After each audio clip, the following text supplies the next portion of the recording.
Okay, so usually the goal is to isolate x, but when the x is in the denominator like this, okay, what we got to do is bring everything, everything to one side. So let's bring this 3 to one side, and we get 2 minus 3, which gives you -1 and -1 over x.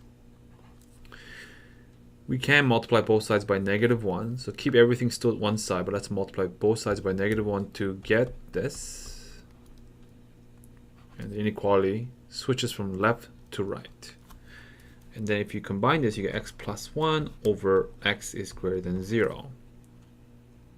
Okay, so this is, we have an x plus 1, a factor of x plus 1, and a factor of x, okay?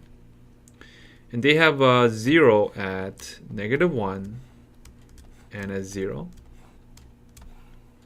This expression is 0 here, but negative anything that's smaller. If you replace x with anything small, -1.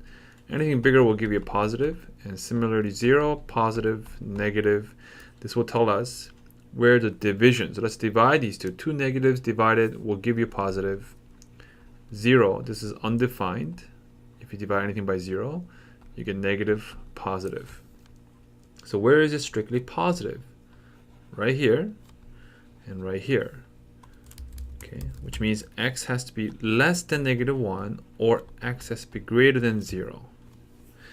Now if you try to isolate this by, for example, cross multiplying, okay, so if you multiply everything by x, both sides, you get 2x minus 1 is less than 3x.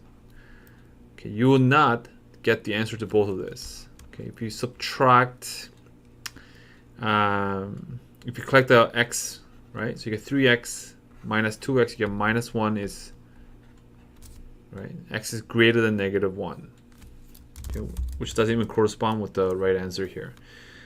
Even if it did, you can potentially lose one of these answers here. Okay, so you're not allowed to cross multiply both sides when the x is in the denominator like this.